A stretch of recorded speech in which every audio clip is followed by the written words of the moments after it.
Assalamualaikum warahmatullahi wabarakatuh. Izinkan saya ingin memperkenalkan diri. Nama saya Andi Novendi dari Universitas Pancasakti.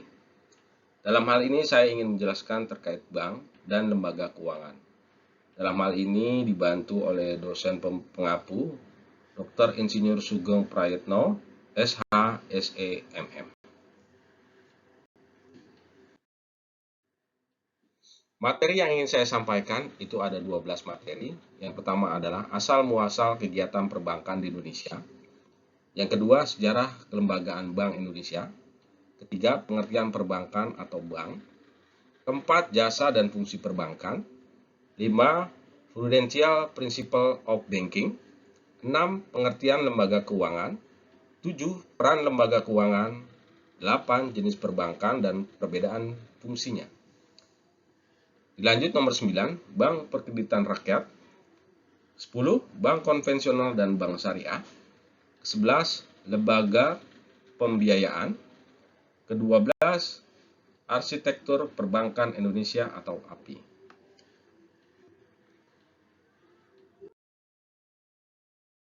Kita masuk pada materi yang pertama, asal mula kegiatan perbankan di Indonesia. Asal mula kegiatan perbankan di Indonesia. Sejarah mencatat, asal mulanya dikenal dengan kegiatan perbankan adalah pada zaman kerajaan Tempo dulu di daratan Eropa. Kemudian, usaha perbankan ini berkembang di Asia Barat oleh para pedagang. Kemudian, perbankan di Asia, Afrika, Amerika dibawa oleh bangsa Eropa pada saat melakukan penjajahan ke negara jajahannya baik di Asia, Afrika maupun benua Amerika. Bila ditelusuri sejarah, dikenalnya perbankan dimulai dari jasa penukaran uang. Sehingga dalam sejarah perbankan, arti bank dikenal sebagai meja tempat penukaran uang. Dalam perjalanan sejarah kerajaan Tempo dulu, mungkin penukaran uang dilakukan antara kerajaan yang satu dengan kerajaan yang lain. Kegiatan penukaran ini sekarang dikenal dengan nama perdagangan valuta asing atau money changer. Kemudian dalam perkembangan selanjutnya, kegiatan operasional perbankan berkembang lagi menjadi tempat penitipan uang atau disebut sekarang adalah kegiatan simpan pinjam. Berikut kegiatan perbankan bertambah dengan kegiatan peminjaman uang. Uang yang disimpan oleh masyarakat oleh perbankan dipinjamkan kembali kepada masyarakat yang membutuhkannya. Jasa-jasa bank lainnya menyesuaikan sesuai dengan perkembangan zaman dan kebutuhan masyarakat yang semakin beragam. Asal mula perbankan di Indonesia tidak lepas dari zaman penjajahan. Pada masa itu, terdapat beberapa bank yang memegang peranan penting di Hindia Belanda. Di samping itu juga, terdapat pula bank-bank milik orang Indonesia dan bank-bank milik orang asing seperti orang Tiongkok, Jepang, dan Eropa.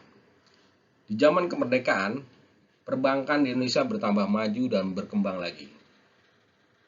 Beberapa bank Belanda dinasionalisir oleh pemerintah Indonesia. Berikut adalah bank-bank di zaman awal kemerdekaan. Yang pertama, Bank Negara Indonesia yang didirikan pada tanggal 5 Juli 1946 yang sekarang dikenal dengan BNI 46.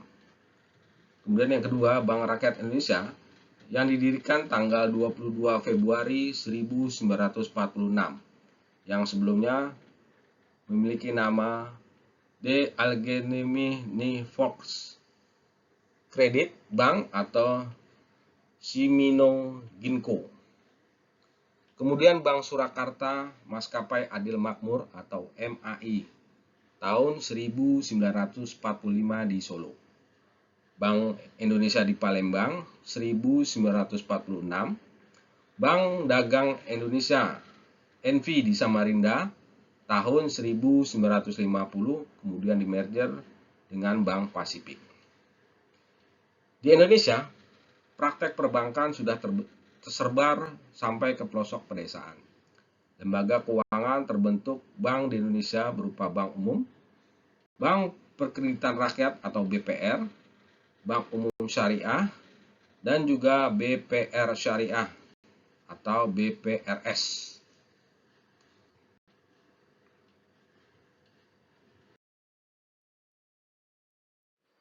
Kita lanjutkan mengenai sejarah kelembagaan Bank Indonesia.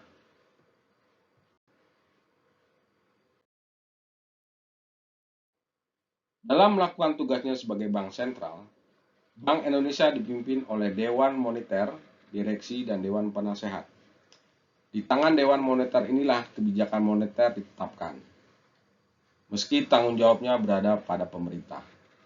Sejak itu, Bank Indonesia berfungsi sebagai bank sentral dan sekaligus membantu pemerintah dalam membangun dan menjalankan kebijakan yang ditetapkan oleh pemerintah dengan bantuan Dewan Moneter. Namun, dalam melaksanakan kebijakan moneter secara berkelanjutan, konsisten, dan transparan, Bank Indonesia harus mempertimbangkan pula kebijakan umum pemerintah di bidang perekonomian.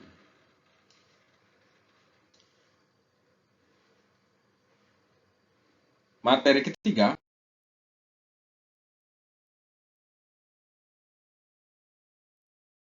pengertian perbankan dan bank.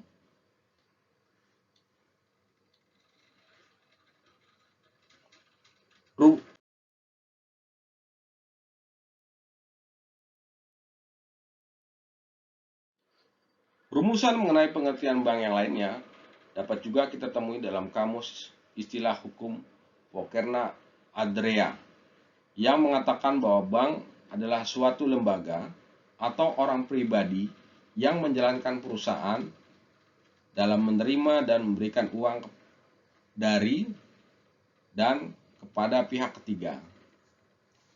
Perusahaan bukan keuangan merupakan perusahaan manufaktur yang menghasilkan produk berupa barang, misalnya mobil, baja, komputer, dan atau perusahaan yang menyediakan jasa non-keuangan, misalnya transportasi, pembuatan program komputer. Sedangkan perusahaan keuangan umumnya lebih dikenal dengan istilah lembaga keuangan atau financial institute, yaitu perusahaan yang menyediakan jasa yang berkaitan dengan keuangan.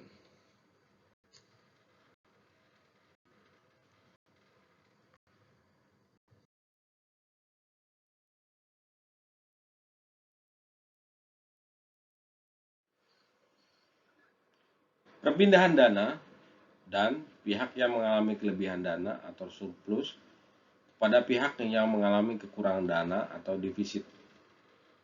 Lembaga keuangan menyalurkan kredit kepada nasabah atau menginvestasikan dananya dalam surat berharga di pasar keuangan atau financial market.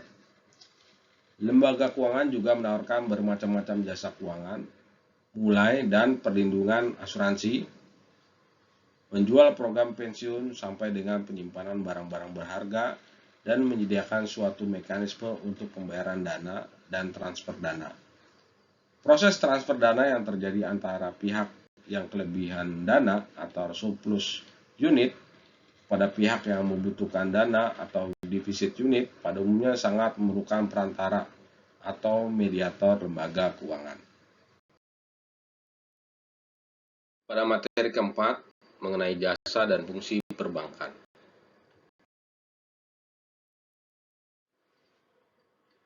Dalam dunia keuangan, bertindak selaku lembaga yang menyediakan jasa keuangan kepada nasabahnya, di mana pada umumnya lembaga ini diatur oleh regulasi keuangan dari pemerintah. Menyediakan jasa sebagai perantara antara pemilik modal dan pasar uang yang bertanggung jawab dalam penyaluran dana dari investor kepada perusahaan yang membutuhkan dana tersebut. Kehadiran lembaga keuangan inilah yang memfasilitasi arus peredaran uang dalam perekonomian, di mana uang dari individu investor dikumpulkan dalam bentuk tabungan, sehingga resiko dari para investor itu beralih pada lembaga keuangan yang kemudian menyalurkan dana tersebut dalam bentuk pinjaman uang kepada yang membutuhkan. Publik sudah mengetahui jasa perbankan sebagai tempat untuk mempertemukan mereka yang surplus finansial dengan yang defisit finansial. Namun sebenarnya ada banyak jasa lain yang diberikan oleh bank yang belum diketahui oleh publik terkait dengan jasa perbankan lainnya.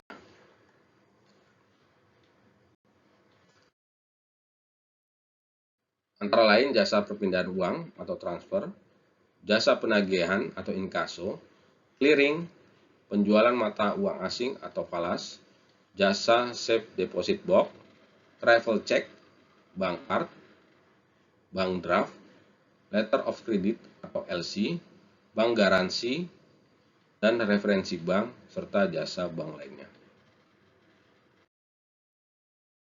Masuk ke dalam materi kelima mengenai the prudential principle of banking.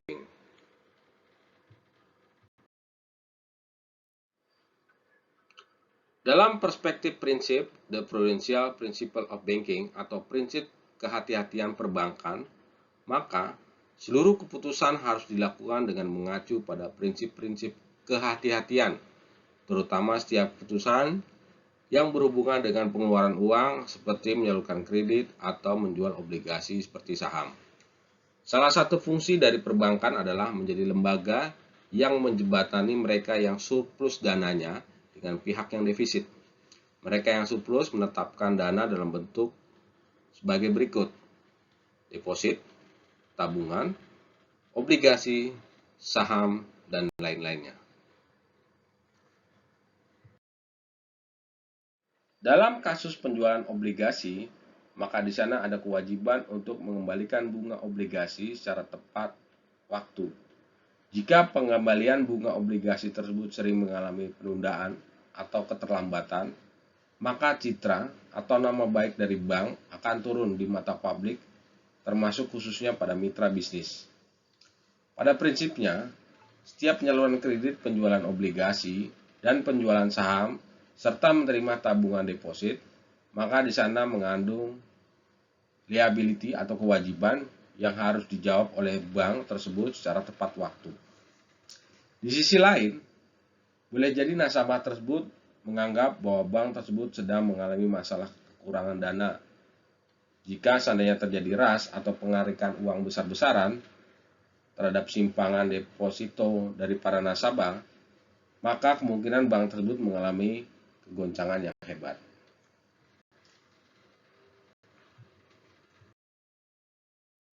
Masuk ke dalam materi yang keenam mengenai pengertian lembaga keuangan.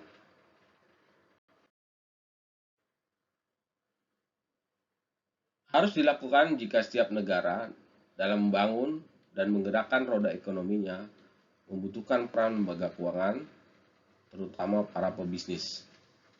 Jika boleh melihat, jika negara yang aktivitas ekonominya tinggi, maka peran lembaga keuangan pasti tinggi. Oleh karena itu, lembaga keuangan yang berada di suatu negara harus selalu berada dalam keadaan sehat, tidak hanya secara jangka pendek maupun juga secara jangka panjang. Dalam kenyataannya, kegiatan pembiayaan lembaga keuangan bisa diperuntukkan bagi investasi perusahaan, kegiatan konsumsi, serta kegiatan distribusi barang dan jasa. Dua lembaga ini telah begitu dirasakan manfaatnya oleh masyarakat sebagai pemecah solusi dari setiap masalah yang timbul. Seorang praktisi kedua lembaga keuangan ini sama-sama bertugas sebagai agen development.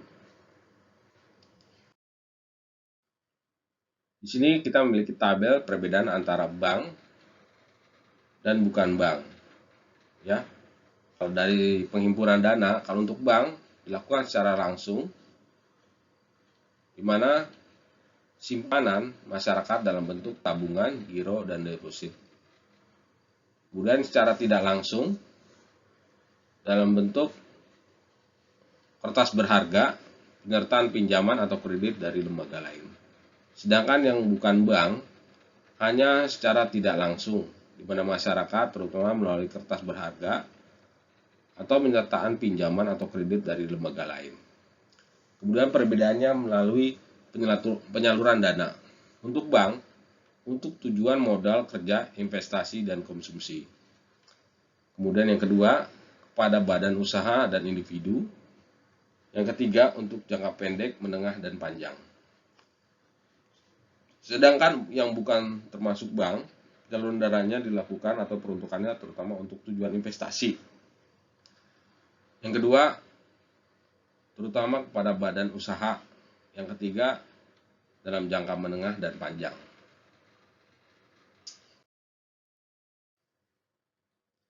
Peranan lembaga keuangan.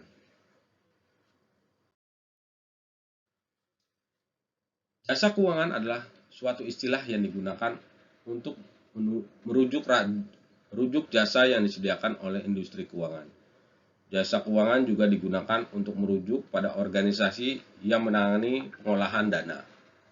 Bank, bank investasi, perusahaan asuransi, perusahaan kartu kredit, perusahaan pembiayaan konsumen, dan sekuritas adalah contoh-contoh perusahaan dalam industri ini yang menyediakan berbagai jasa yang terkait dengan uang dan investasi. Lembaga keuangan memiliki aset dalam bentuk janji-janji untuk membayar, atau dapat diartikan sebagai pinjaman kepada pihak lain dengan jangka waktu yang diatur sesuai dengan kebutuhan peminjam. Dalam melakukan hal ini tersebut, pada prinsipnya mereka dapat saja membeli atau menyimpan barang, misalnya tanah, rumah, dan sebagainya. Namun pemiliknya sekuritas sekunder yang dikeluarkan lembaga keuangan, misalnya program tabungan, deposit, program pensiunan, polis asuransi, atau saham-saham adalah jauh lebih baik jika dibandingkan dengan alternatif pertama.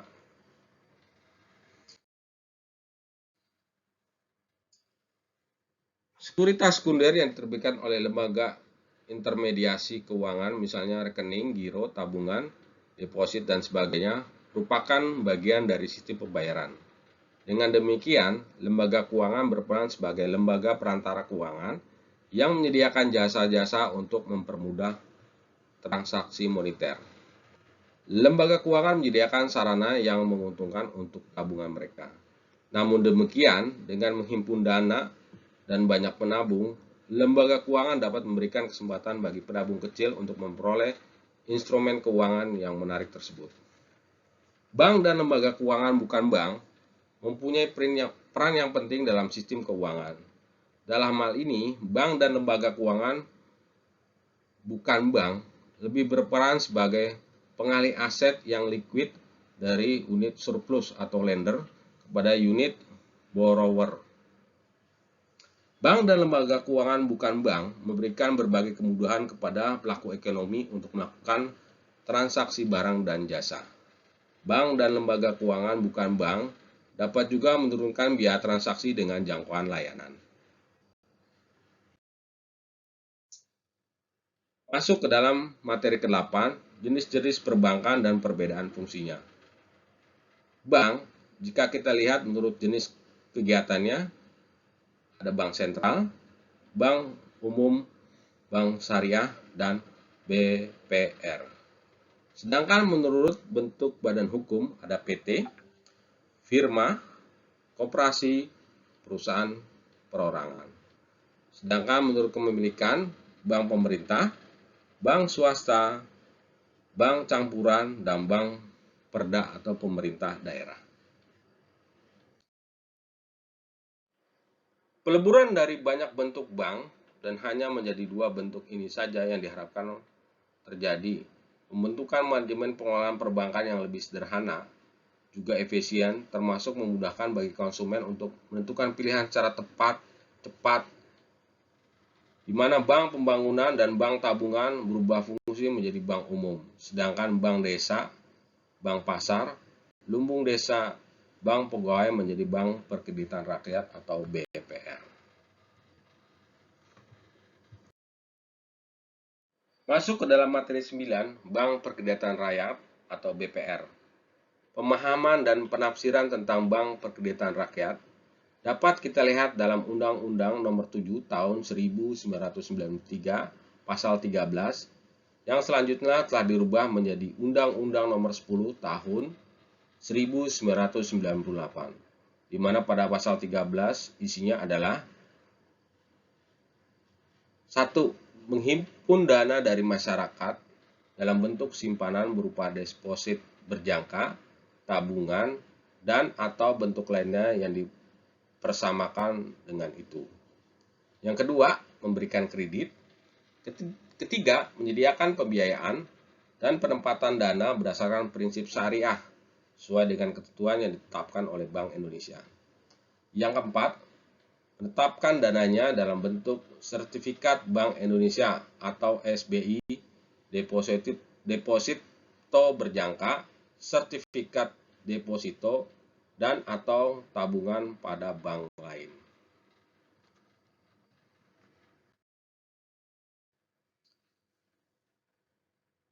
Saat ini perkembangan aktivitas bank perkreditan rakyat begitu berkembang dengan pesat dan keberadaan mereka itu ada di berbagai wilayah mulai dari perkotaan hingga pedesaan.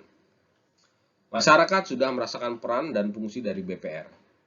Begitu terasa termasuk dalam urusan kebutuhan dana dalam bentuk pengajuan bantuan pinjaman kredit. Selanjutnya, kegiatan yang dilarang oleh BPR yang tercantum pada pasal 14 Undang-Undang Nomor 7 Tahun 1992 sudah diubah melalui Undang-Undang Nomor 10 Tahun 1998. Antara lain, 1. Menerima simpanan berupa giro dan ikut serta dalam lalu lintas pembayaran. Lakukan kegiatan usaha dalam valuta asing. Melakukan penyertaan modal, melakukan usaha perasuransian, melakukan usaha di luar kegiatan usaha sebagaimana dimaksud dalam pasal 13.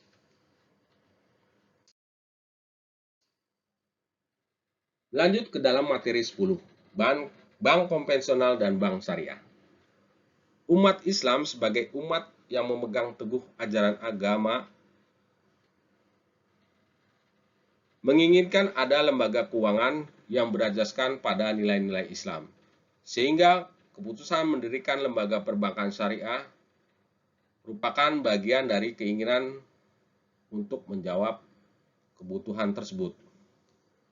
Adapun perbedaan pandangan yang begitu jelas dalam memahami persoalan perbankan konvensional dan syariah yaitu mengenai permasalahan bunga atau interest. Perbankan konvensional diperkenalkan oleh dunia barat yang berpaham pada sistem ekonomi kapitalis. Dan sedangkan untuk perbankan syariah diperkenalkan oleh negara-negara Timur Tengah yang pemahaman pada hukum Islam. Memang, para pakar bidang ekonomi telah memiliki pandangan yang berbeda-beda dalam melihat bank konvensional dan bank syariah. Materi yang ke-11, lembaga pembiayaan. Di samping bank yang bertugas sebagai agent of development, maka ada lembaga lain yang ikut serta bertugas sebagai agent of development, yaitu mereka yang masuk dalam kategori lembaga pembiayaan. Beberapa bentuk lembaga pembiayaan ini memiliki tugas dan fungsi yang hampir sama dengan perbankan dan bisa diikatkan. Mereka ini juga bagian dari turut mempercepat kemajuan dalam dunia bisnis. Lembaga pembiayaan diatur dalam Keputusan Presiden Nomor 61 Tahun 1988, tanggal 20 Desember 1988, dan dijabarkan lebih lanjut dengan Keputusan Menteri Keuangan Nomor 1251 KMK 13 pada tahun 1988, tanggal 20 Desember 1988. Kemudian Keputusan Kementerian Keuangan Nomor 408 KMK 017 pada tahun 1995 tentang ketentuan dan tata cara melaksanakan lembaga pembiayaan. Kemudian Keputusan Presiden Nomor 1 Tahun 1988 menetapkan pada bidang usaha lembaga pembiayaan yang meliputi perusahaan sewa guna usaha atau leasing company, perusahaan modal ventura atau ventura capital company, perusahaan jasa anjak piutang atau factoring company, perusahaan pembiayaan konsumen atau consumer finance company, perusahaan kartu kredit credit card company, perusahaan perdagangan surat berharga atau security company. Kita masuk ke dalam materi yang ke-12 mengenai arsitektur perbankan Indonesia atau API. Arsitektur perbankan Indonesia dimulai pada saat Bank Indonesia tepatnya tanggal 9 Januari 2004, di mana di sana meluncurkan mengenai API. Kerangka dasar sistem perbankan Indonesia bersifat menyeluruh dan memberikan arah, bentuk, dan tatanan industri perbankan untuk rentang waktu 5 sampai dengan 10 tahun ke depan. Di sini terdapat ada 6 pilar mengenai API. Yang pertama adalah struktur perbankan yang sehat, sistem pengaturan yang efektif, sistem pengawasan yang independen dan efektif, industri perbankan yang kuat, infrastruktur pendukung yang mencukupi, serta perlindungan nasabah.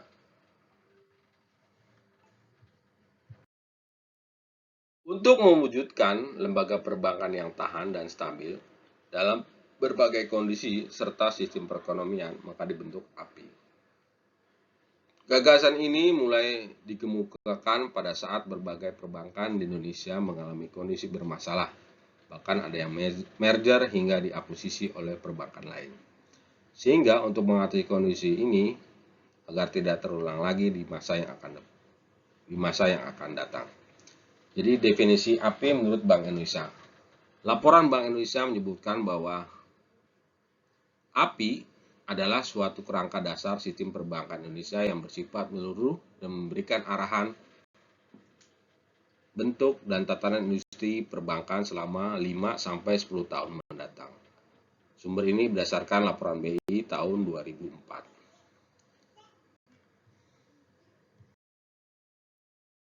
Bank Indonesia adalah induk perbankan yang paling bertanggung jawab untuk selalu berusaha menciptakan stabilitas keseimbangan moneter yang stabil secara jangka pendek dan jangka panjang.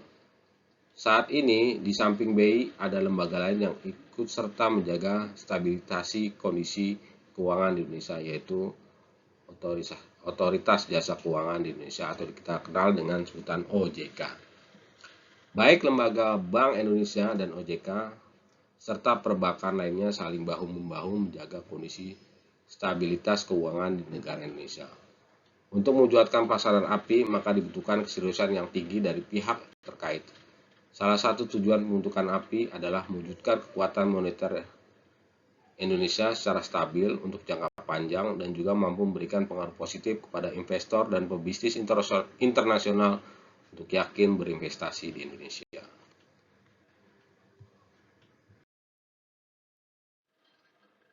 Akhir kata, saya ingin mengucapkan terima kasih. Mohon maaf dalam penyampaian bahasa maupun materi yang saya sampaikan masih ada yang kurang atau yang salah. Sebelum saya tutup, saya miliki kata-kata bijak. Jauhkan dirimu dari pinjaman bank atau kartu kredit dan berinvestasilah dengan apa yang kamu miliki. Menurut Sudono Salim adalah pendiri dari Salim Group. Terima kasih. Wassalamualaikum warahmatullahi wabarakatuh.